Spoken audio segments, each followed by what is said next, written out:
So I'm here with Alayda Solis, who I got to know maybe 6, 7 years ago.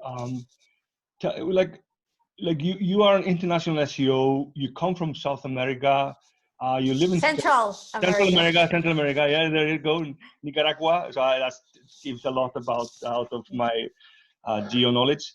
But you live in Spain. Yes, since 2007. Okay, but what brought you into this industry? Why? That's a question which I've always been meaning to ask you, but I always forget when we meet. Like, what brought? Yes, it's true. It's true. Well, it's like what we were sharing before, right? Before our the conversation here.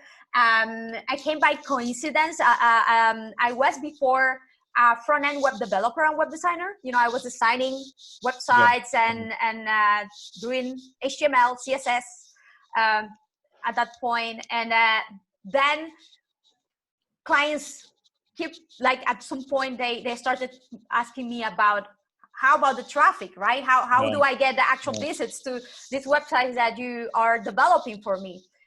So I started to research, and I ended up realizing that there was something that was called AdWords already at that point was already starting, and but then was also a free way to get visits, SEO. So I started tweaking a bit, and then at that point in parallel, right, I was working at that time already as an in-house front-end web developer, web designer at a newspaper in my country. And I wanted to continue learning. I felt a little bit stuck. So I started to research which were the e-commerce or online marketing masters that I could do in Spain at that point. Because I wanted to understand better and go into that path, right, of online marketing, getting traffic, getting from a marketing side of things. And then I ended up doing a master. I went to Salamanca, to Spain in 2000 to study a master in 2007. Where is that in Spain? In Salamanca. So where's close to what Salamanca city? is a student's town that is 2.5 hours from Madrid. Okay. It's like where the first university ever was located in Spain. It was founded in the 1200s or so. Yeah, very old. It's a typical university, students town university where people from all over go to learn Spanish. Actually, because supposedly, yes, it's some of the best Spanish in the world. Is you can learn it there. Anyway, so I went there to actually study online marketing, but ended up realizing that I wasn't actually like learning much from actual online marketing at the course. I was mostly like learning about how to build e-commerce websites. Yeah, nothing what I expected. But then coincidentally, at that time, I started to look for jobs, right? Like typical student type of job to earn a little bit of money at the side. And then I ended up realizing that there were a few online marketing agencies in that town, even because they were online marketing agencies that looked to give service to learn Spanish in Spain type of agencies, language learning agencies, and a lot of travel type of agencies too that were in all over the world, not only in Spain. So I ended up getting a job in Internet Advantage that was an agency focused in travel, language, education type of clients. And that is why I ended up doing international SEO in a very, very natural way too. So yes, it was very serendipitous. Sorry? This is 2007-8, plus minus. 2007. Yeah, okay. I got the job at that point. Well, just quickly, your microphone is going a lot against your. Sorry about that. Probably I should change it. I have another one. If it is. No, it's okay. It's fine. I will just make sure that it doesn't touch anything. This. And actually, it's great. So and this is 2007-8, but you are now a speaker. You travel around the world. How did that then come about? Well, not right now, unfortunately. No. Because of the lockdown. But yes, I'm stuck at home. In Spain, it's also very extreme. Let's see. Hopefully, in a few days, we will allow to go out to have walks during the day. But anyway, yes, usually I tend to travel a lot and speak a lot too. Well, that was also very natural, you see, because after a while I worked at the agency for that agency that gave me the opportunity to learn SEO actually for 4.5 years. I went to Madrid after a while to work in-house. I had a variety of roles. And then at some point I got hired, it was in 2011 or 2012, by this Forex company that was originally from Russia. So you can imagine all and at that time, at least in Russia, there were not so very strong type of rules with Forex. So it was like the Wild West, Wild West, trying to get with Forex. So anyway, that team where I was working with was all distributed. All the people were from all over Europe. So I started to work from home at that point, coincidentally, right? After a while, I stopped working for them. I worked for a year for Sear Interactive, the agency, in 2013. That was also from home, from Madrid. I was in Madrid based at that point. And then after, I got another role after that. But when I became independent, I started to go to do my own thing in 2014. I decided in my head, okay, if I am going to do this, I want to keep myself remote based, because I have been enjoying it in the last 2-3 years to work like that. And I couldn't even picture myself again taking a subway or the car or whatever to go to the office again. So I was, okay, I'm going to become a SEO consultant, independent one, but I need to be remote based, work from home or from co-working. I tried co-working for a bit, but didn't work for me. I prefer from home. I have my own home office. But then at that point, I also realized I still crave for socialization and interaction with other people, also to keep learning and interacting, exchanging. And so this is how I started also to go more to conferences, to speak more. And that was like a big snowball. You start going little by little, and then you get invited, you do a good work, so you get invited more, etc. So that is how I also kept traveling and speaking and working at the same time, which is actually, I have to say, a little bit tough, right? Because you have a lot of parallel activities going on at the same time. You're not on vacation, right? No. Yeah, indeed. So that is how it ended up happening in a very natural way too, because of remote, especially. But and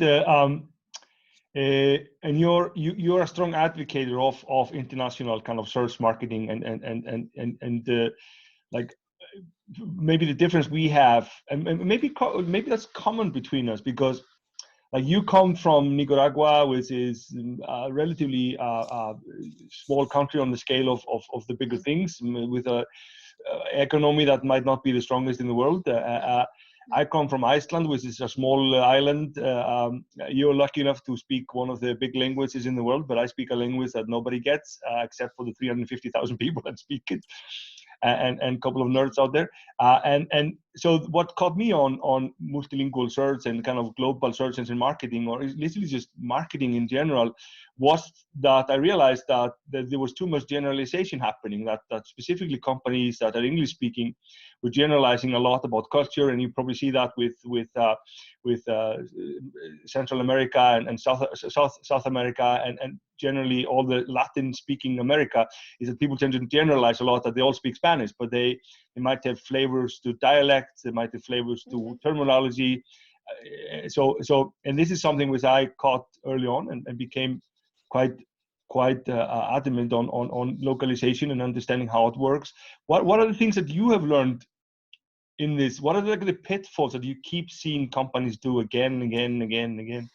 Yes, well, you touch a very good point about generalization, right? Still today, I still have people refer to Latin American Spanish, and you see, and you go to very prominent websites, and you still see that Latin American Spanish, that doesn't exist, right?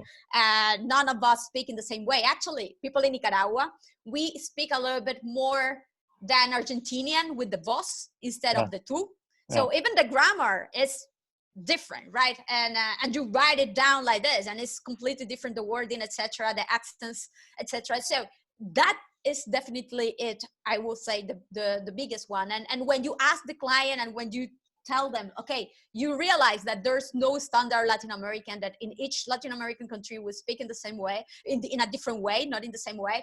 And they are like, oh, that I don't have the resources to enable a specific version for each one of them. And I understand the business challenge, and that is about the ROI at the end of the day. But even like that, there are so many ways to implement it in an elegant, personalized, as much localized way that is able to connect and avoid alienating also the user. So there are many shades of gray there that you can work with the client to, you know, make it cost effective, because it's definitely about money and ROI at the end of the day, but also while trying to provide the best possible user experience and search experience, and also connecting with the way that the users search in every country. The other very typical scenario that I see many more also since a while is the European versions, right? More American companies trying to reach Europe or Asia, and trying to do it so with a .au or a .asia domains, thinking that only because they are using those domains, even if the content is in English, right? So then the typical conversation that I have with this client is like, you realize that your European version is in English, that even in American English, not even in the British variation of it. So how many people search in English from Spain, from France, from Italy, from Germany? I mean, there is only so much traffic conversion and potential that you can end up having with a single English version for all Europe. It's not realistic, and not even written or optimized in a way that the British people, who are the ones along the Irish that end up searching for stuff in actually in English and in search, right? So and it's also about the way people search. So for example, I worked with I think it was Lenovo rather than Toshiba, maybe 10 years ago, 8 years ago. And we're doing AdWords into the Nordic markets, and they didn't want to spend any money on localization. They just used English, because they thought that people would just use English as the main way of kind of searching, and that was fine. What we noticed was that people were actually searching in English, but they didn't convert. So we were looking at, why don't they convert? Because they're using searches to identify the products. But then we realized that people use English in the Nordics, for this case at least, they used English to search for information about the product. But then when they went into transactional mode, they actually used the local language. So there was these nuances that you had to think about when you're doing this. So very interesting. I think that you cannot emphasize this enough, specifically with companies which are going global or going to whatever language outside of their own.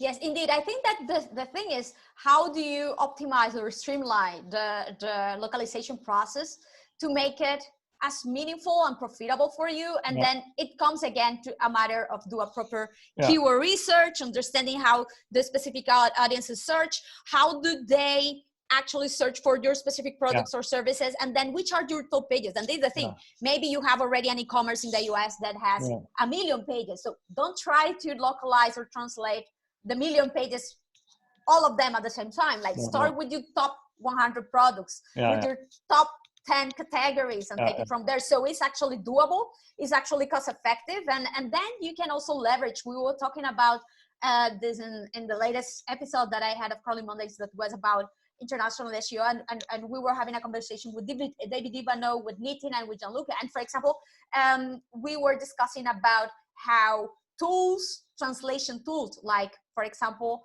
the many more AI, better, much more sophisticated type of tools than the typical Google translation one, like DeepL, for example, that can be integrated also via API to your content, and it will do a much better work than Google Translate. And then it's not that you will, you will leave the content translated by machine and that's it, but that you will accelerate and facilitate the job of the actual person translating, because you will be able to give the person already a content that is automatically translated, and the person just need to tweak a little bit with the real terms, rather than starting from scratch, right? So there's so many ways to accelerate and facilitate the process. I remember we did a project with hotels.com where they were using translation services like that, but then they were realizing that to adapt it to the language, they need to look at certain kind of spot checking within it.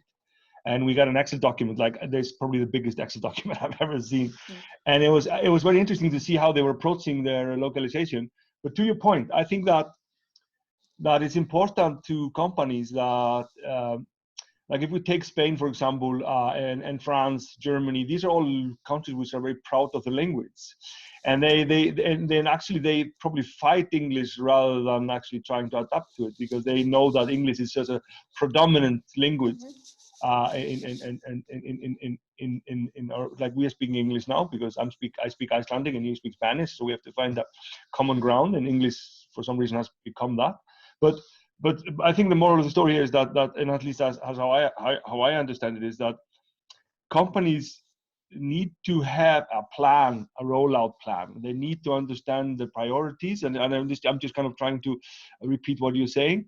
Understand the priorities. You don't have to eat the elephant in one bite. Yeah. Try to take it slowly. Recognize that people are proud of their language, of their culture, and that you're actually likely to alienate them if you actually do this wrong.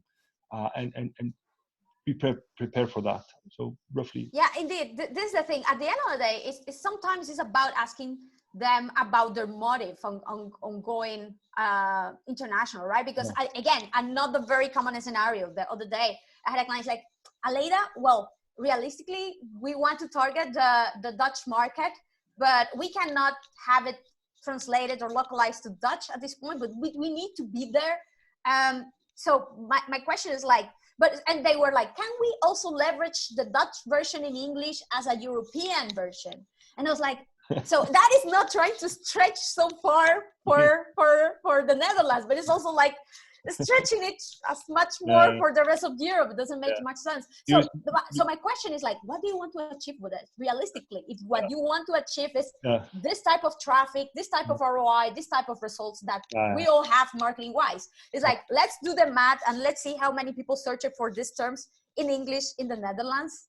Realistically, how much you can expect with your current conversion rates to end up having, even if the conversion is the same, it will likely won't be like the same. So it's about validating with them. They themselves, they end up with the conclusion is like, it's not reasonable to do it like that. You will end up spending maybe 80% or 70% what you will expend with doing it in the appropriate way. And then on the other hand, losing that money because it's not cost effective, because you won't be connecting with the actual audience search behavior. Yeah, absolutely. I mean, that's yeah. And I love that they're trying to stretch Dutch and English. And I understand that Dutch have an amazing English, by the way, compared with other European, but it's like, why? Anyway, it's fun, it's interesting. And then, I don't know if you see this, but more and more, especially with websites that have already dozens of international versions, and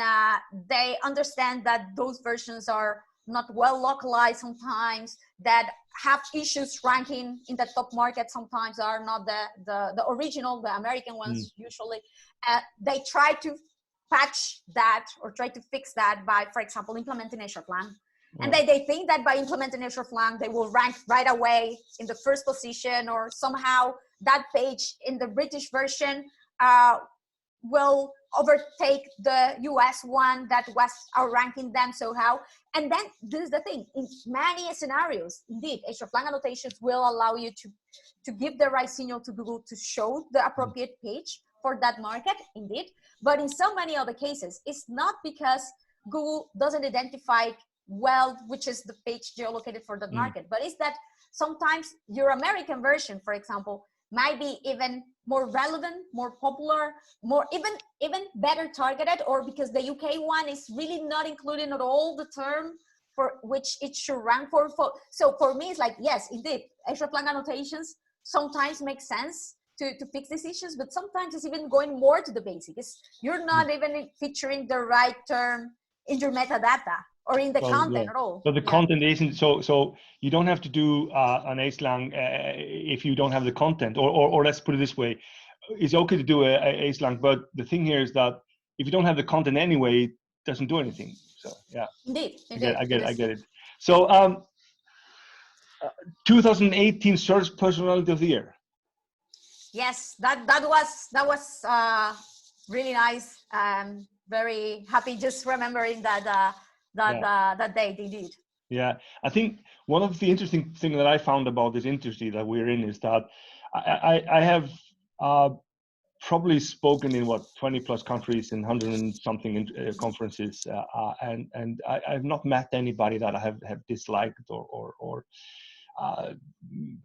most of the people that I meet are really nice people, and they are open, willing to give. And what I've seen in the industry that we're in is that because of the way that the industry is, that we have these kind of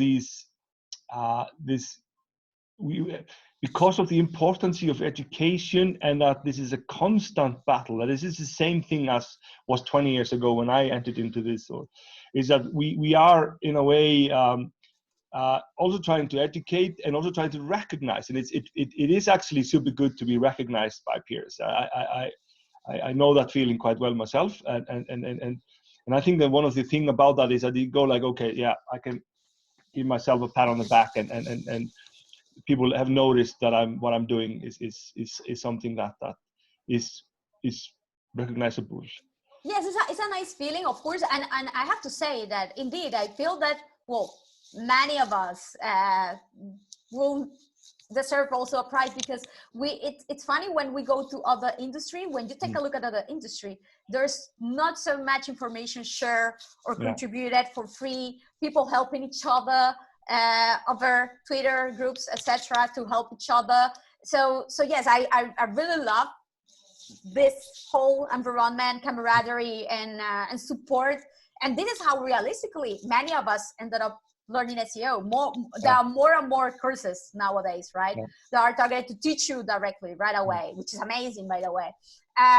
However, when I was starting, I remember going to Webmaster World, to SEO Moz, to SEO Book, to so many of these older websites that there were not that many of them, or not that many of them that will teach you to do it in a consistent, structural, correct way, in a methodology, with a methodological approach, right? So I'm very thankful of that. So this is why I also give back, of course, because I feel that I have been benefited so much with that same approach, right? And with that thinking, and it's one of the things that I love the most about the industry. It is. Yeah, absolutely. And another thing was, I kind of realized, and it kind of dawned on me. I was pitching for a project in the UK, and I walked into a house or a building that was built 1300 and something, and I was pitching to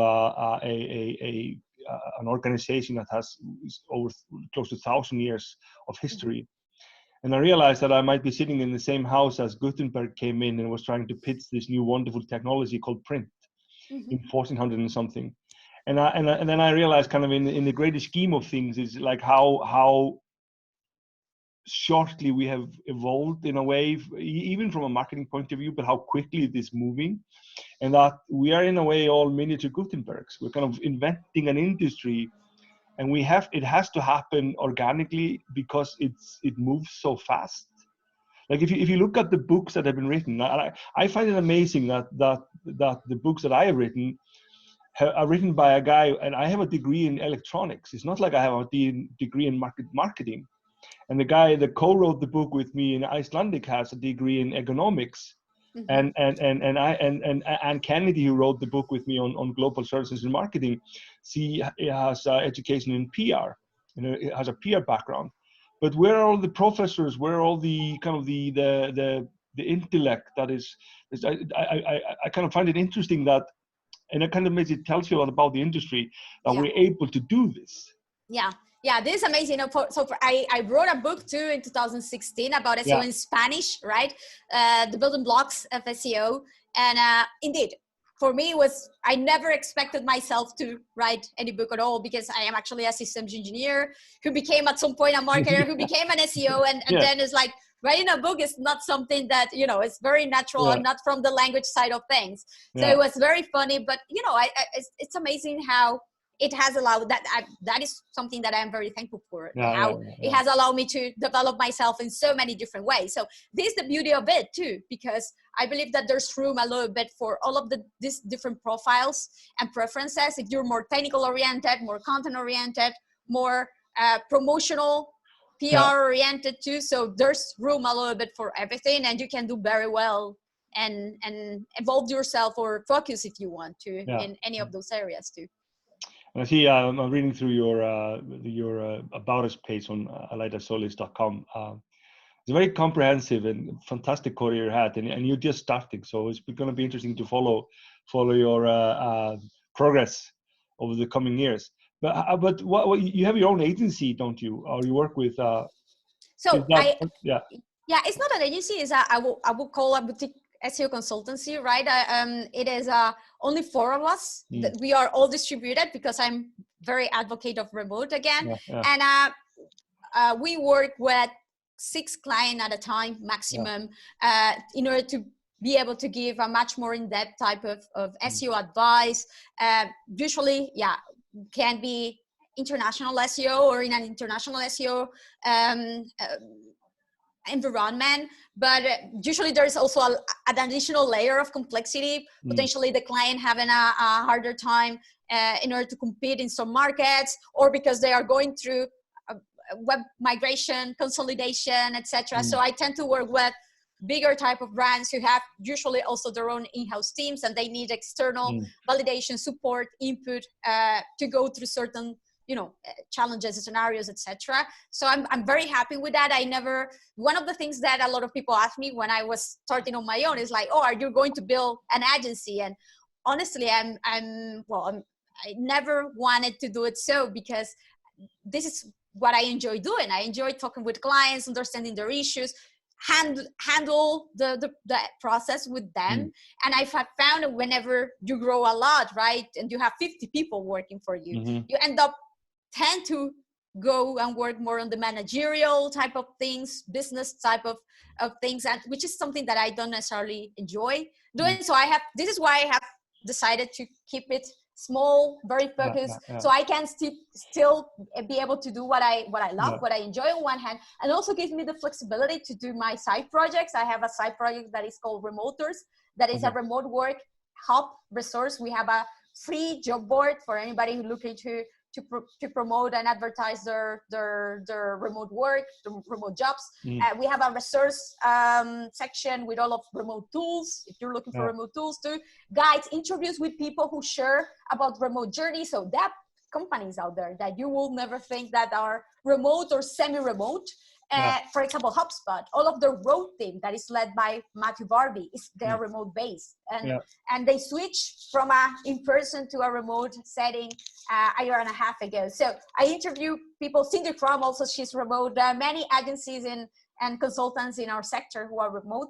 So I interview them so they can share their journey. They can say the how to and clarify and show that how it doesn't necessarily need to be that difficult, right? Or very challenging in a sector like ours, that everything is doable online at the end of the day. Yeah, and that's a brilliant segue into kind of the next question, because we are now dealing with something that none of us has seen before. I've been through financial crisis, been stuck in a country with no money and no credit cards, and was saved by a friend of mine who managed to get me a plane ticket home, loaned me money.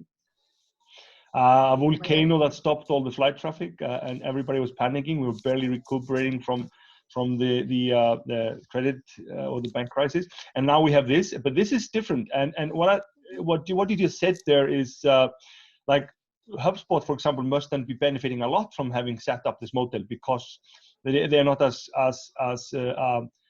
dependent on people showing up at the office, and so social distancing kind of comes normally to them then. Indeed. So this is the thing. There were, of course, companies, usually startups, that started working remotely from scratch, right? So for them, this is very natural. Then there are companies who allow remote work. So their employees were more or less ready because they had already their laptops ready to go, more or less of a setting at home when they tend to work from home, right? And then there were companies that were not used at all or not prepared at all because they rely on people to have big computers in their desk, not even laptops, not ready to have a good enough connection and have a VPN to work securely. There's something that we don't talk about, but if you work at a proper company with a certain, requirements, you will need to be able to connect securely from home, work from a secure environment too.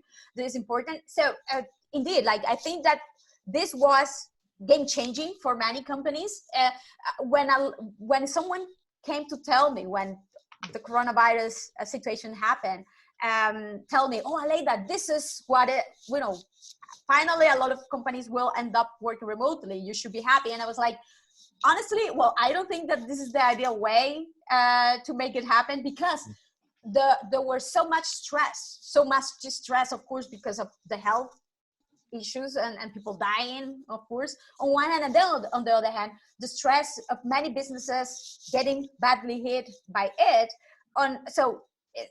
From an environment perspective, was not potentially the best type of setting, also without having much validation, much preparation, going from one day to the other, right? And you can see a lot of people sharing over Twitter, getting into Zoom calls, and people not realizing that they were even filmed and going around even naked or in the bathroom or crazy stuff, right?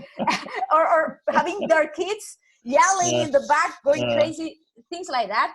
I have to say though, I created a checklist in Remoters, sharing a few 3-point with advice to what to do when you start working remotely from home. So for example, there's this tool that I cannot recommend it enough, that is called Krisp, Krisp.ai, that will allow you to mute any background sound. So even if you are at home with your kids and they are yelling in the back, etc., you put the software in whatever. What is it? Krisp? No.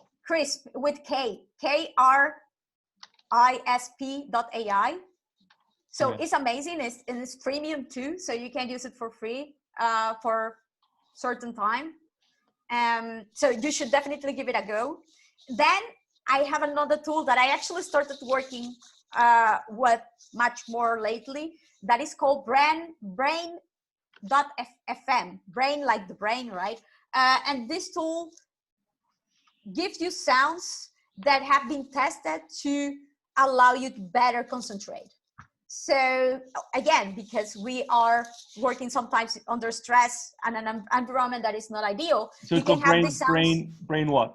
Brain.fm. Okay. And you can see there that it is like functional music to improve focus in 15 minutes, right? Science first approach that creates music that sounds different and affect your brain differently too. Have you, I mean, when I wrote both of my books, I wrote them basically flying between countries, and I put news, Led Zeppelin, some good rock and roll on, and basically just like was writing like a mofo. But so maybe I should look at this if I'm writing another book. Yeah, for sure. And this has been tested, that how it influences your brain to better concentrate, to focus. So it's amazing. They have some sounds that actually it makes me feel so that it's a mix of rain and the wind type of noise sometimes, or deal with stressful situations, for example. So just to summarize this up then, and before I go into that, remoters.com. What is remoters.net? Remoters.net is the website. So you will see that we have tons of tools and resources like this to help you work remotely. So for example, for me also it's key to have a good headphones, to isolating ones, to also to be able to concentrate, and also to have a routine. A lot of people started to share how they, at the beginning, just to test, they work under pajamas. It's important, I think, that to keep a routine as if you were going to work, because otherwise your brain won't be able to disconnect, also to get into the working mood, and also to disconnect at the end of the day. It's important. This is another very common issue that a lot of people share about, people who tend to work remotely all the time, that they, at the end of the day, it's very difficult for them to say, this is it, I am turning this off, because it's 5:30, 6 o'clock and they need to leave, because they are working from home or from where they will be leisure enough from, right? So it's important to make sure that you have an alert, an alarm.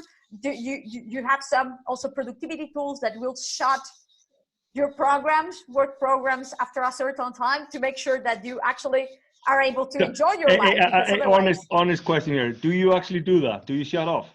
Sometimes I do. I need to, because otherwise, this is a problem that I have, right? So sometimes I say, no, today I cannot do this anymore, because otherwise I will end up having like a heart attack or something like that. But yes, I am a workaholic. Yeah, I once had a life coach, or like not a life coach, like a coach. I don't know what it's called, and I decided to try it out, and she came and watched me speak at a conference, and we spoke afterwards, and she said to me, Kristjan, how do you manage your time?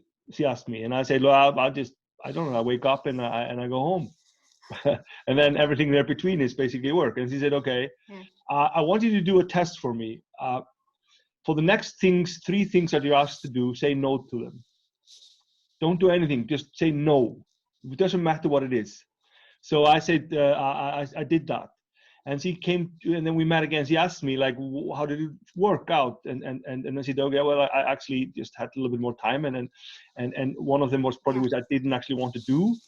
She said, okay, so the thing here is that the best time management for people like you and I, which are workaholics, is the ability to say no. Yeah, 100%, 100%. I believe, you know, that when you are starting, and of course you want opportunities out there, you want to say yes to everything. Any new client, after you end up, thankfully, like building a reputation, marketing yourself well, the opportunities will come to you. It's critical to know when to say no, to prioritize, and have a good knowledge of when it is actually a good fit, and validate that very well to make sure to say yes. Because otherwise, you know, realistically, if you or I will say yes to any email request, random request that we get by mail, we never will do any job, any actual work, right? We'll be like answering questions all the time, guest posting, whatever, right?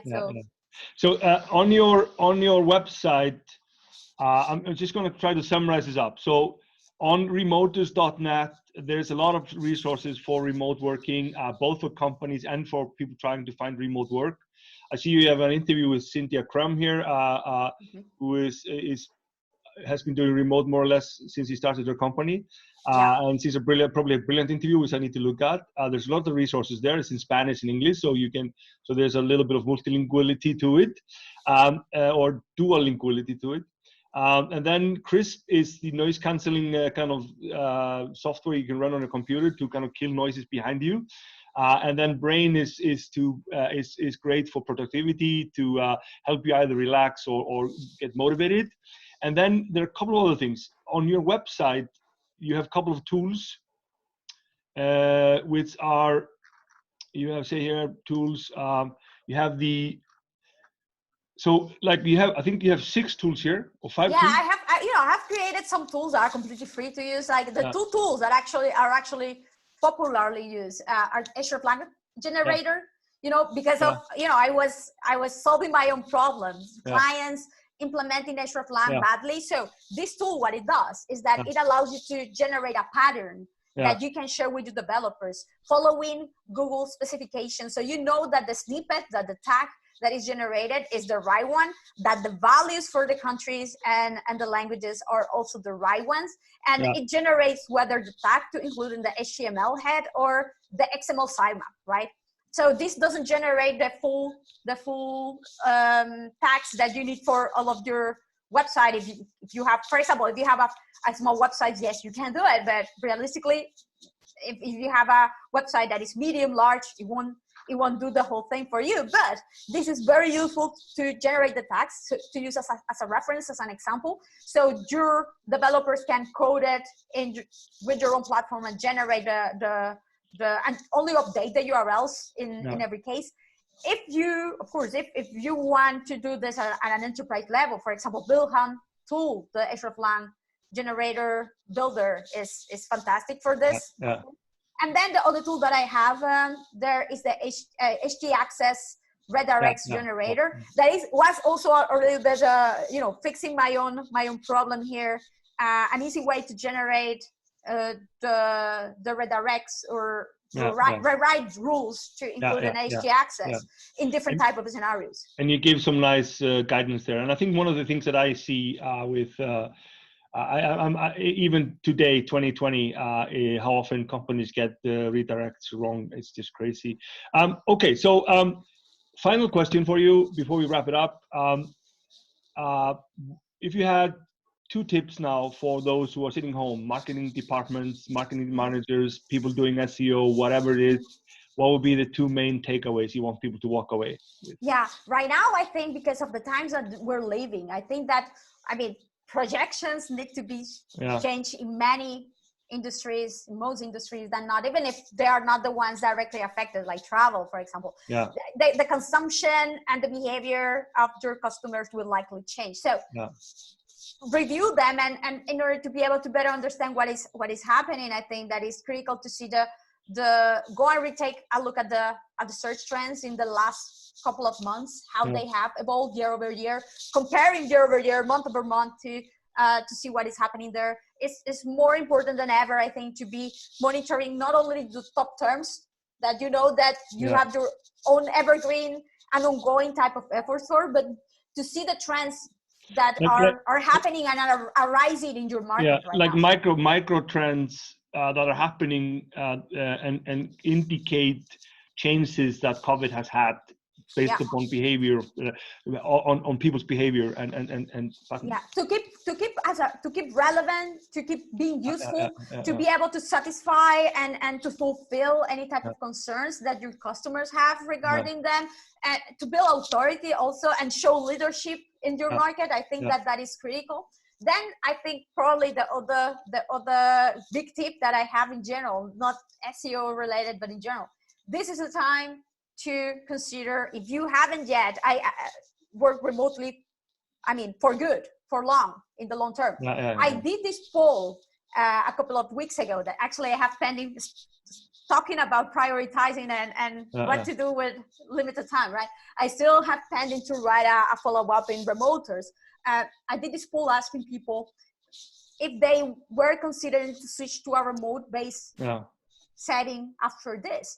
And a non-trivial share of people, more than the ones that are staying at the office or will go back to the office.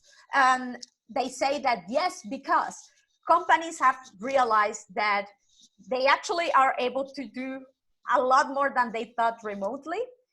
Secondly, they realize that especially those working in big cities, London, New York, San Francisco, they are paying a premium to rent, locations to work from that they don't justify themselves. So for example, with Ross Tavendale, who has an office in London, he said, you know what, I realized that what I need to keep in London is probably my studio, because he does a lot of videos, and maybe a co-working space, so he can meet with his team from time to time when needed, or with clients, but they don't need to have a big office that for which they paid non-trivial money, right? So this realization is important. I think also yesterday I saw Zillow CEO saying in Twitter that he has already told all of the company, all of the team, that they are allowed to work from home or from whatever they want until the end of the year. So I think that this has been game changing, thankfully, in a good way also. The sad thing also, Kristjan, is that we see all the reports how from the pandemic, the lockdown, rivers are now cleaner. There are less pollution in big cities. In Venice, you can actually see the alligators now in the ponds that you never see. Are there alligators there? There are alligators. It's crazy. Like yesterday, I was seeing in Twitter, it's like alligators in Venice, Venice, right? And there are ducks walking around LA, and so but that's actually so maybe I think a conspiracy theory is that Greta Thunberg, the Swedish girl, she planted the virus to. That is crazy. Well, this is the thing, right? I think that it doesn't need to take a pandemic. Unfortunately, it happened like this. But I think that thanks also because of remote work, if we stay less in commuting, less going to take the transportation every day to work, I think that we can also have maybe not such a huge effect like right now, because we won't be in lockdown, but the effect in the long run will be non-trivial, right? And that is one of the benefits of remote. You will be able to have a much more balanced type of work life in yourself on a day-to-day basis, more flexibility, less pollution. So hopefully companies will be able to hire people from all over the world without being stuck to those who actually live in your city or want to move there. So I think that there's a lot of benefit there. So my tip here will be if you haven't considered to do this in the longer run, give it a go. And go to remotus.net and get some help. Go to Remotus to get the help you need, for sure. I love it. I'm gonna say goodbye now, Aleyda. It's been brilliant. My goal was to try to keep this at half an hour all the time, but I always keep running over time, and now we're like at 55 minutes. It's great. I love it. Don't get me wrong. I'll share with you the final outcome, and we'll talk afterwards. I'm gonna stop the recording. Perfect. Hold on. Stay there.